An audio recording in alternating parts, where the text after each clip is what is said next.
अस्सलाम वालेकुम नाजरीन, वेलकम टू खबर टीवी। नाजरीन, आप जानते होंगे कि पाकिस्तान को हमेशा कुदरती आफात के नतीजे में भारी और जानी माली नुकसान उठाना पड़ा है और नुकसान इतना ज्यादा था कि आज तक इसकी तलाफी नहीं हो सकी। अफसोसनाक बात है कि आलमी माहिरीन ने पाकिस्तान के लिए खतरे की घंटी बजा दी है, जिसके मुताबिक पाकिस्तान बड़े ज़ल्ज़ले की लपेट में आएगा। आज की इस वीडियो में बताऊंगा कि ज़ल्ज़ले किस जगह आएंगे और आए तो कितना नुकसान हो सकता है। ये सब जानने से पहले खबर टीवी को सब्सक्राइब कर दें। नाजरीन, आलमी माहिरीन की इस रिपोर्ट के मुताबिक पाकिस्तान के 70% इलाके ज़ल्ज़ले की फॉल्ट लाइन में हैं, जिसकी वजह से पाकिस्तान के बड़े शहरों में किसी भी वक्त ज़ल्ज़ला आ सकता है। इन बड़े इलाकों में कोयटा से पेशावर, कराची से इस्लामाबाद, मकरान से एबटाबाद और गिलगित से चित्राल तक तमाम इलाकों का रेड अलर्ट जारी कर दिया गया है।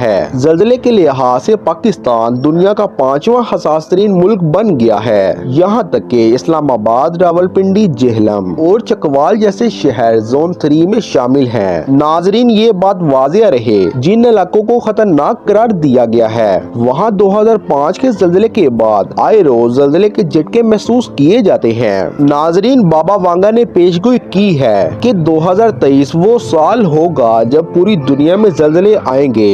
इस पेशगोई के मुताबिक ज़ल्ज़ले सबसे ज्यादा पाकिस्तान में तबाही मचाएंगे और इस पेशगोई के बाद स्पेस साइंसेज के चेयरमैन प्रोफेसर सैयद आमिर महमूद ने कहा कि उस पेशगोई की बात सच दिखाई दे रही है।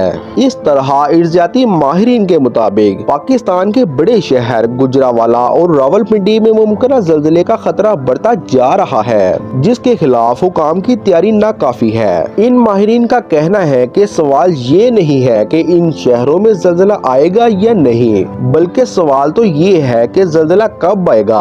नाजरीन, ज़ल्ज़ले से अमवात को रोकने के लिए इमारतों में खाम माल की तब्दीली की बात भी की गई है, मगर अभी तक इस पर अमल दरामद ना होने के बराबर है। माहिरीन अर्जियात के मुताबिक इस्लामाबाद समेत पाकिस्तान के इलाके फॉल्ट लाइन पर मौजूद हैं, जहां किसी भी वक्त बड़ा ज़ल्ज़ला आ सकता है, जिसकी मिसाल 26 अक्टूबर 2015 का ज़ल्ज़ला भी है, जिसकी शिद्दत 8.1 थी और इसकी वजह से पंजाब, खैबर पख्तूनख्वा, कश्मीर में सैकड़ों अमवात भी हुई और हजारों मकानात तबाह हो गए। और इस ज़ल्ज़ले के बाद एक महीने तक 200 छोटे ज़ल्ज़ले भी आए। नाजरीन, यहाँ एक अहम बात है, ज़ल्ज़ले तो आते रहेंगे, लेकिन ज़ल्ज़ले से होने वाली तबाहकारियों को कैसे रोका जाए। उम्मीद करते हैं वीडियो पसंद आई होगी। अपना रखिएगा बहुत सारा ख्याल। अल्लाह हाफिज।